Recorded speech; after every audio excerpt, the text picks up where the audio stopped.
Logan had grown used to the quiet. At 34, he lived miles away from the nearest town, in a cabin surrounded by nothing but pine trees, wet earth, and the distant call of crows. Most people would have called it lonely. For Logan, it was the first place in years that felt anything like peace. He wasn't a recluse by choice. He used to be someone who laughed easily, talked openly, who believed in helping others no matter what. He served 4 tours overseas as an army medic. He'd saved lives with trembling hands and watched others slip away despite everything he knew how to do. But nobody comes back from that the same. The nights weren't quiet for him, not inside his head. The memories would come without warning. The men he couldn't save, the blood, the noise, that helpless sound a dying man makes. He left the military, moved into the woods with whatever money he had left, and never looked back. Days were simple now. Wake up early, chop wood, make coffee, check the traps, fix what was broken. No phone, no TV. He only kept an old radio, mostly for weather reports. And even that crackled more than it spoke. Some days he thought the silence would heal him. Other days it felt like it was swallowing him whole. But he stayed. Not because he didn't know what else to do, but because out here, nobody expected him to smile. Nobody asked him to forget. Nobody asked him to be okay. It was late autumn, and the trees had already started losing their leaves.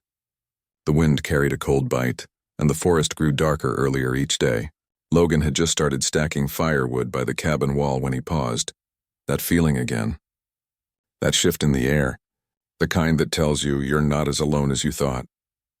He tried to ignore it, but something was coming. And this time, the silence wouldn't be enough to hide him. The storm rolled in fast that night. Thick clouds cloaking the sky, wind howling through the trees like something alive. Logan had heard storms in the forest before, but this one carried a different sound. A weight, an urgency. He sat by the fire, listening to the rain slap against the cabin windows, trying to distract himself with an old paperback he'd read a dozen times. Then it happened. A heavy thud. Not from the cabin. From the outside, somewhere past the porch. Logan froze. Another sound followed. A low guttural groan. Not human. Not any animal he'd ever heard either. It was pained. Struggling. He moved slowly, setting the book aside. Years of training had taught him to trust instincts that went deeper than reason. He grabbed his flashlight and the rifle leaning against the wall. He wasn't the type to jump at shadows, but no veteran ever took unknown sounds lightly. He stepped out into the storm. The rain was cold, sharp, beating against his jacket. He swept the flashlight across the yard, the beam cutting through the darkness. The trees swayed hard, branches cracking like bones in the wind. Then, at the edge of the tree line, he saw movement, something big. Logan approached with caution, rifle raised. The beam of light landed on a massive form slumped against a fallen log. Dark fur covered, breathing raggedly, blood soaked into the wet earth beneath it. Logan's heart kicked hard. It wasn't a bear, not even close. The creature was enormous, easily 7.5 feet tall, even curled over like that. Muscular, covered in deep brown hair matted with rain and blood. One arm was bent at a sickening angle, and its chest rose shallowly like every breath hurt. A Bigfoot. He'd heard stories, laughed them off. But this wasn't a story. This wasn't legend. It was real. And dying. For a long, tense moment, Logan stood frozen. Every part of him wanted to turn back. Let nature take its course. Let someone else discover this nightmare of a truth. But then he saw its eyes, half open, filled not with rage but fear, pain, something deeply, heartbreakingly human, and that was enough. Without another thought, Logan slung his rifle, dropped to the ground, and hooked his arms under the creature's shoulders. "Come on," he muttered through the rain. "Not tonight." It took everything he had, but inch by inch, Logan dragged the dying Bigfoot toward the only place he could save it, inside his cabin. Logan shut the cabin door behind them, the storm muffling into a dull roar outside. The creature lay sprawled on the wooden floor, its massive frame barely fitting between the table and the wall. Logan's breath came in sharp bursts, both from the effort and the shock of what he'd just done. He knelt beside it. Up close, the creature was even more unbelievable. Thick, coarse fur covered most of its body. but here and there were patches torn open, deep claw marks, a gash along the rib cage that was still bleeding slowly, dark and thick. Whatever had done this wasn't human. Logan grabbed his medical kit, a remnant from the old days, and got to work. He turned the flashlight toward the creature's face. Mud and blood smeared its fur, and then its eyes opened, amber shining even through the pain, staring straight into his. Logan stopped breathing for a second. There was no animal instinct there. No wild anger, just awareness, fear, confusion, and something else he couldn't quite name, something that looked an awful lot like trust. The creature didn't move as Logan cleaned the wounds, stitched the biggest tear shut, and bandaged what he could. It watched him silently, chest rising and falling in shallow, exhausted breaths. Every so often, its gaze would drift to Logan's hands, almost as if memorizing what was happening. Logan felt something shift inside him, a quiet note of responsibility, of connection. He'd treated soldiers who didn't trust him this much. When he was done, Logan leaned back on his heels, chest tight. If the world found out he was harboring this creature, especially a living Bigfoot, they wouldn't ask questions. They'd take it, cage it, study it, experiment on it, and they wouldn't stop there. They'd come for him too. Logan looked at the bandaged giant on his floor, barely living, completely vulnerable, and made a decision he couldn't undo. He wasn't going to turn this creature in. He was going to protect it, no matter what it cost. The morning came slow and gray, the kind of dawn that seemed to hold its breath. Logan barely slept. Each time the creature shifted or groaned, he snapped awake, half expecting to see soldiers storming through the door. But the cabin stayed quiet, for a while. Then the sound came, a deep, vibrating thunder from above. Logan stepped onto the porch just as a military helicopter tore across the treetops, its searchlight sweeping through the forest like a slow blade. Another followed, lower, louder, while making the windows tremble in their frames. Logan's heart sank. They were close. He scanned the tree line, catching sight of movement, not from wildlife, but something metallic rolling slowly down the old logging trail. A convoy, military green trucks unmarked, the kind that didn't belong to park rangers or hikers, the kind that didn't leave witnesses. Back inside, Logan turned on the radio, a habit he'd kept even in solitude. The voice crackled into life, strained, official, unidentified biological threat reported in the region. Military containment protocol is in effect. Residents are advised to stay indoors and report any unusual sightings immediately. Logan shut it off. Biological threat. That's what they were calling it. Not an animal, not a being, a threat. He felt the weight of what he'd done tightening in his chest. The creature, still breathing quietly in his spare room, wasn't just a wounded stranger anymore. It was a target, and by helping it, he'd made himself one too. Logan stood in the kitchen, staring out the window as another helicopter passed low enough to rattle the dishes. He couldn't run. He couldn't just sit and wait. What he'd chosen was no longer just about compassion. It was a fight to protect something innocent, and it had already begun. The days stretched into a quiet routine, one built not on words but on presence. Logan woke early, checked the windows, then checked the creature. Its breathing was still rough but steadier now. Every wound was healing with surprising speed, the thick fur around the bandages already beginning to grow back. Whatever it was, nature had made it strong. At first, the creature simply lay still, watching Logan move around the room. Its amber eyes followed him every time he brought water, adjusted the blankets, or cleaned the injuries. But slowly, something changed. The fear faded. The tension in its massive body eased. One afternoon, as Logan was rewrapping the stitched wound on its side, the creature raised a hand, huge, calloused, and gentle, and placed it lightly over Logan's. Logan froze. There was no force in the gesture, no threat. Just a quiet acknowledgement, a thank you spoken without sound. "You're welcome," Logan whispered, voice cracking slightly. From that moment, their bond grew, not through speech but through the small things. Logan brought food, simple things he hoped it could eat. Berries, fish from the creek, boiled potatoes. At first, the creature only sniffed, uncertain. But after a while, it accepted the food from Logan's hand, eyes soft, movements careful. Logan talked even though he knew it couldn't reply. He talked about his time in the army, the things he'd seen, the things he wished he hadn't.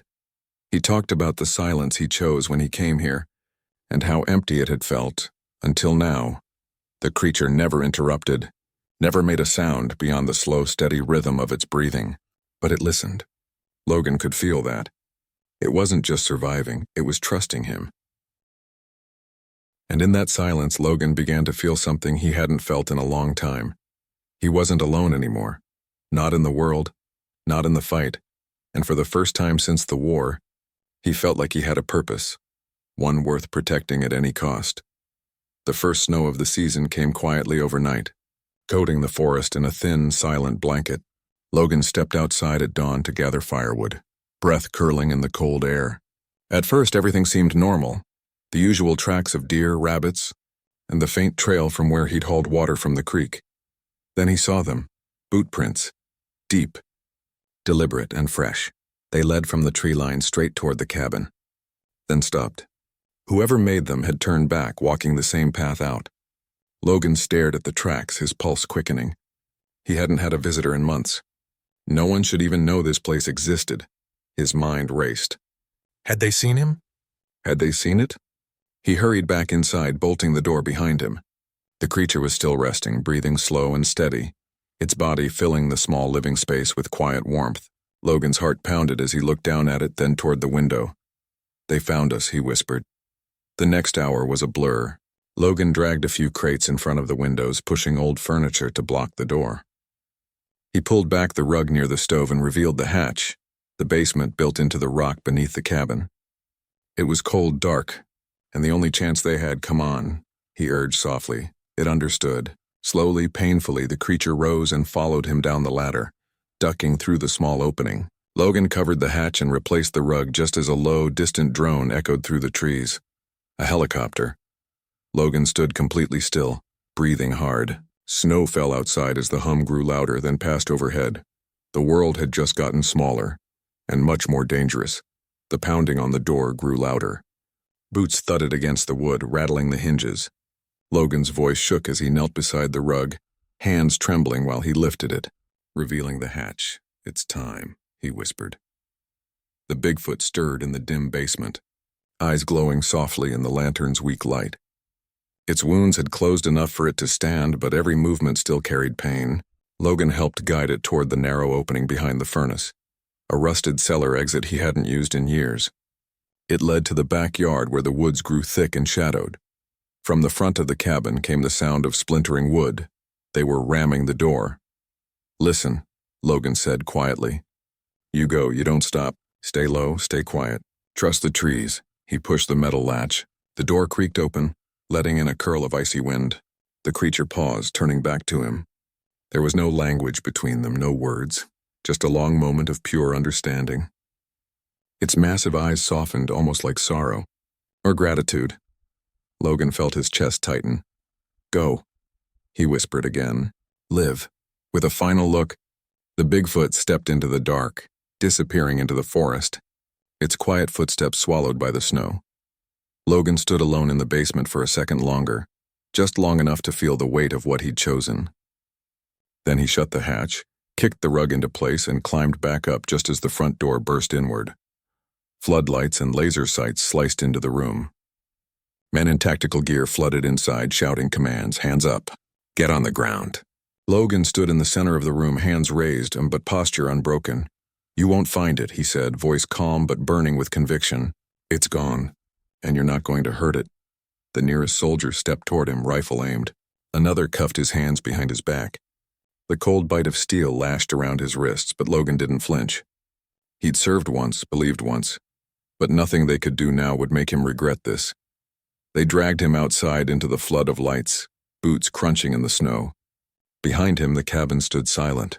Somewhere in the trees, something wild and gentle was finally free, and for the first time in a long time, Logan felt like he'd done something that mattered. Logan sat in a small, white-walled interview room, the kind designed to break a man down slowly, with nothing but silence and fluorescent lights for company. Federal agents came and went, asking the same questions in different ways. Who helped you? How many of them are out there? What did you see? Logan didn't answer. He wasn't being heroic. He wasn't being stubborn. He just didn't see the point. They wouldn't believe the truth even if he said it out loud. All he did was stare at the table, silent, calm. At night, they moved him to a holding cell. Someone had left the TV on in the corner. He lay on the hard cot, hands behind his head, and watched the news flicker in the dim light. A live report showed a large-scale forest fire burning through the same wilderness where everything had happened. The scrolling banner read, "Authorities unable to contain blaze, source unknown." A carefully worded lie. He knew what it really meant. They were burning the evidence. His chest tightened, but not from fear. Not from guilt, from hope. Because somewhere, beyond the smoke and flames, beyond the reach of men in suits and their rules and their threats, the creature was still alive. He felt it deep in his bones. Bigfoot wasn't just myth or legend. It was breathing, surviving, and perhaps somewhere deep in those same woods, it was healing too. The guards assumed Logan had cracked, that his silence was surrender, but it wasn't. It was protection, because some truths weren't meant to be spoken. Some truths were meant to be guarded. And this one was worth every second of silence. The voice that finally breaks the silence isn't young anymore. It carries the weight of forests walked, scars earned, and lessons learned the hard way. Logan's voice plays over the last fading shots, the burned tree line, the quiet mountains, a river still flowing like nothing ever happened. Some things aren't meant to be hunted, he begins. The words slow and steady and not rehearsed, just true. Some things find us when we're broken, and fix what we didn't know was shattered. There's no music under his voice. Just wind in the trees. You go into a moment thinking you're the one doing the rescuing, that you're the one bringing something home. But out there in those woods, I learned something I never saw coming. A sigh. Not regret, but release. I didn't save a monster. I saved a soul. The last shot cuts to black, but if I'm being honest, Logan finishes, I think it saved me first. There's a long pause, like he's holding on to a memory that no one else can touch. And I'd do it again.